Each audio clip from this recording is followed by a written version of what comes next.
Good evening. It is Christmas 2010, and we are here with Rhoda, who's going to tell us about Christmas in Nebraska as a child. As a child. Okay. In Nebraska, our Christmases would be with a white background, snow, lots of snow. And the most exciting part of Christmas would be Christmas Eve, when my dad would take the reins with the sleigh bells and run around the house. And one time, my brother, older brother, would even go up on the rooftop and shake the sleigh bells. And of course, I didn't believe, but my little sister Jeannie believed. And we always had big Christmas dinners. What kind of presents would you get? Yeah. Presents? Yeah. We never looked for a lot of presents. But, I mean, We had dolls okay. and checkers. And Was there a favorite one? favorite doll? Or a favorite present that you remember? No. We were always happy to have a lot of fresh fruit. That was a treat. Fresh fruit. And of course, my mother could bake cookies and pies. And we did have the oyster dressing for it with the turkey, and it was very good. The oysters would be shipped in, of course, and we would have oyster stew on Christmas Eve. That was a must. How many people would be there for the dinners? Quite a few.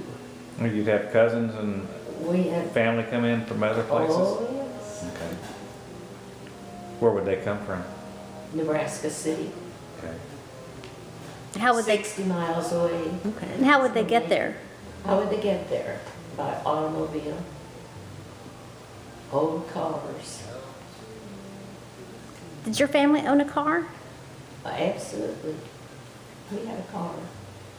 My mother never learned to drive, however.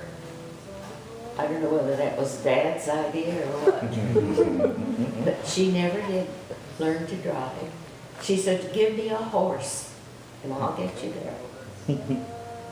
She would take the horse and buggy. So was your house one story or two stories or? 2-story. Okay. And was 2-story. your bedroom was upstairs? Upstairs. And it was heated with coal in a stove,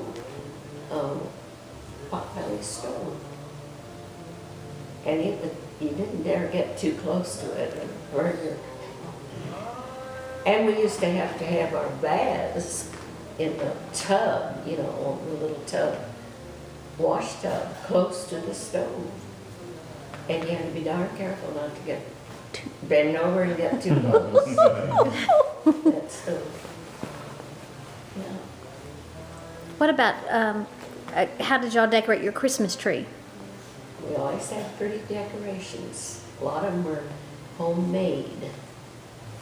But I still have a couple of the little ornaments that were on our tree, our trees. And I've got them marked. This is from the county tree. How would you get your Christmas tree? Where would you go get it? Just the stores. The stores, always yeah. had them. The churches usually sold them. Where did you and Doc have the first Christmas? Our first Christmas, actually, he was stationed in Corpus Christi, but we went with our friends, the Stinsons, to Beeville, where Irene's mother and daddy lived. Remember That was my first Christmas in what- Texas. what year was that? Do you In remember? 42. 42? Mhm. And y'all were living in Corpus then, right? Oh, yeah. Okay. See, your dad went into the Navy in 41, and he was stationed in Corpus Christi. And then I came down in October in 42, and we were married in Corpus Christi. And the Stinsons were our attendants. They were dear, dear friends. And now their daughter is the only one left in that family, outside of HC, of course, but he isn't. He's in the Dallas area. How old was Betty Francis then? When we were first married, Betty Francis was about 12 years old. They were little girls. And her older sister, Jean Claire, was 2 years older. And of course, Jean Claire died several years ago. So what was your first year in Kingsville then? Christmas in 55. 55. We moved to Kingsville in 1955. Was it always the same house? That same house, 804 West Lee. And your granddad came down with Uncle Dave when we knew we were going to be moving to Kingsville.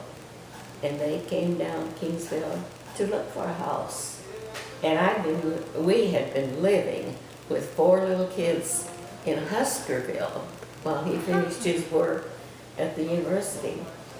So they would say, well, what kind of house do you want? And I said, I just don't care, but I want a house.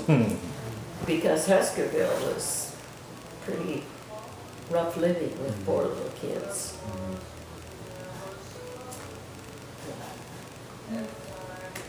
What about your girls singing? Did y'all have singing events during Christmas time? Always.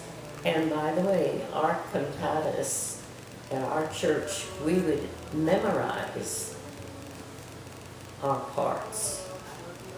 We had good voices in the church, and I enjoyed it.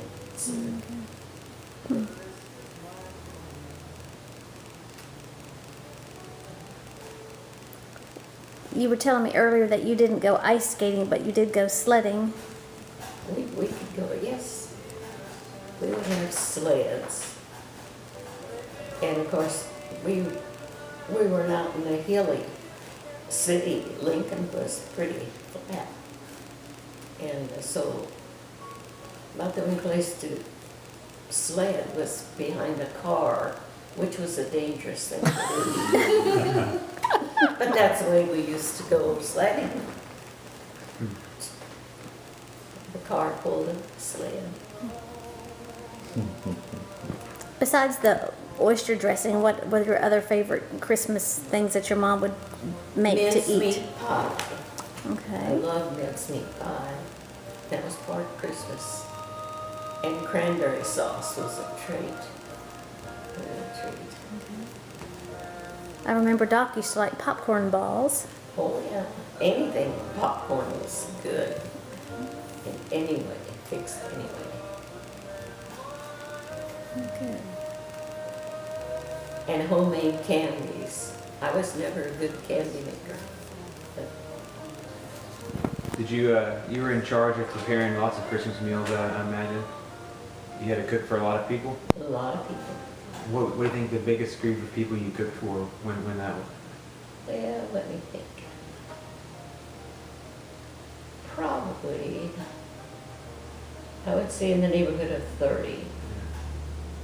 And we used to have to set the big dining room table and put up extra little card tables around Yeah. for the kids, Yeah. you know. And Uncle Jimmy.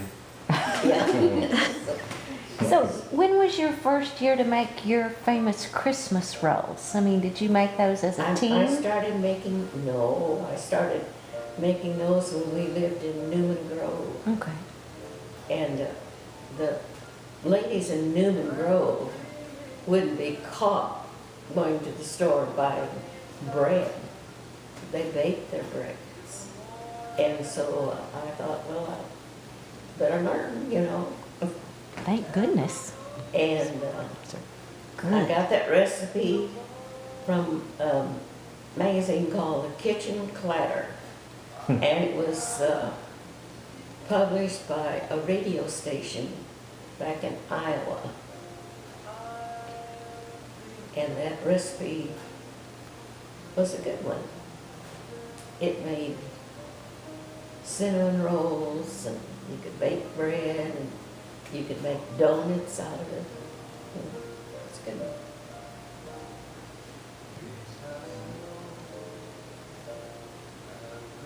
Tell us about the car trips when we used to travel from Kingsville to Kingsville, Nebraska, and Nebraska. about your 4 children in the car. Yeah. Well, you were all such good little kids, you know, that we would, it was a 2-day trip, but we, What kind of car was it? Or what kind of car did you travel in? oh gosh, station wagon usually. The make I couldn't tell you right now. Yeah. But Jimmy and Johnny would have the back seat, which faced, you know, the rear. And the girls would have the middle seat. And they were good kids, or we could not have traveled like that. It's a long way with 4 kids. 2 days. We'd drive as far as Oklahoma City, spend the night, and then go on the next day. Now, is there any truth about those little boys throwing any fruit out the back of the Yeah. car? We always wanted to take some of the good citrus fruit from Texas back to Nebraska, but sometimes our supply would be limited because, Johnny did it. was it Johnny? It was Johnny. It was Johnny that did it. I did it for science.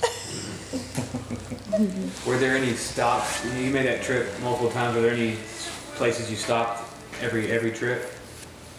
Oklahoma City. Okay. Well, we would leave Kingsville, and our first stop would be Austin, potty stop.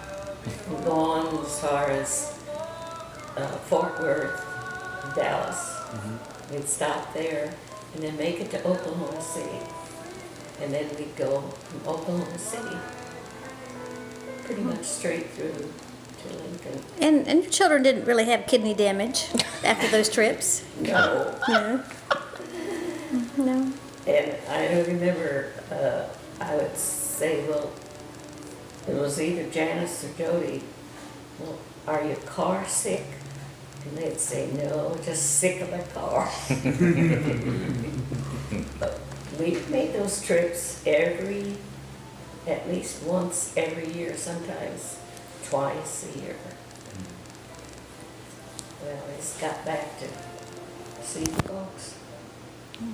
So was every Christmas in Nebraska growing up a white Christmas, or? Almost I think everyone.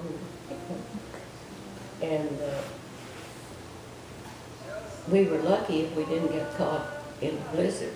One year we were there, and I couldn't tell you what year it was, but John and Jody wanted to go back to Newman Grove to visit.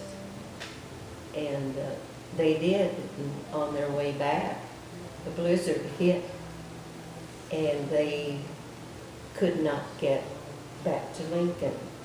Unfortunately, they were in the neighborhood of Uncle Wes, and so they called, and Uncle Wes and Aunt Lydia said, well, come on, because it was just John and Jody.